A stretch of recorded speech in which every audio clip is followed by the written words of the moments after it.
Jelang Hari Raya Idul Fitri 1445 Hijriah, potensi permasalahan masih menghantui para pekerja terkait hak memperoleh tunjangan hari raya atau THR.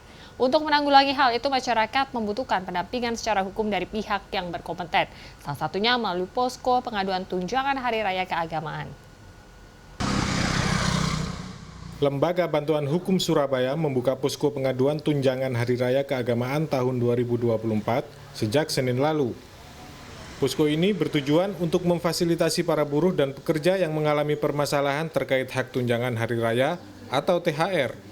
Posko ini berkomitmen melakukan langkah-langkah strategis untuk membantu masyarakat dalam memperoleh THR, diantaranya melayangkan surat desakan pada perusahaan untuk segera melakukan pembayaran THR, hingga melakukan pengaduan secara kolektif kepada pengawas ketenagakerjaan Jawa Timur.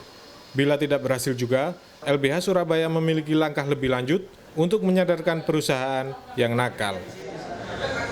Kalau mentok biasanya untuk tahun ini kami akan menuntut untuk penegakan sanksi. Karena kalau kemarin di tahun-tahun kemarin pengawas ketenagakerjaan mengarahkan kepada perselisihan hak. Nah, kami di tahun ini mendorong untuk kemudian pengawas itu menegakkan sanksi. Karena kan sebagaimana ketentuan perundang-undangan, baik itu di surat edaran menteri ataupun di Permenaker, itu kan ada kalau kemudian pembayaran THR itu tidak sesuai, maka akan ada denda sanksi 5%. Dan kemudian jika pembayaran THR ini terlambat, maka akan ada sanksi administratif meliputi pembukaan usaha atau penutupan usaha atau pencabutan izin usaha juga. Dosen Hukum Universitas Surabaya, Clarissa Permata Haryono Putri menilai, agar tujuan dibentuknya posko ini tercapai secara efektif, dibutuhkan kerjasama dan peran yang signifikan dari pemerintah dalam mengeksekusi pengaduan yang masuk. Pemerintah juga harus memberikan sanksi tegas kepada perusahaan yang melakukan pelanggaran.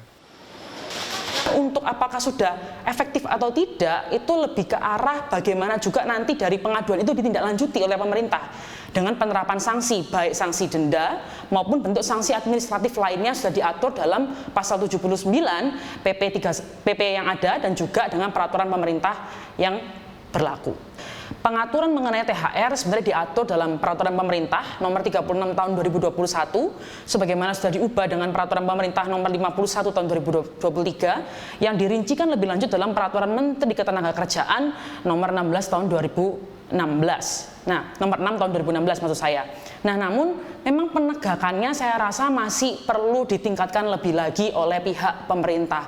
Dalam hal ini perlu ada upaya yang lebih lagi dalam penegakannya oleh pengawas ketenagakerjaan, Disnaker maupun pihak pemerintah daerah, baik provinsi maupun kabupaten dan kota.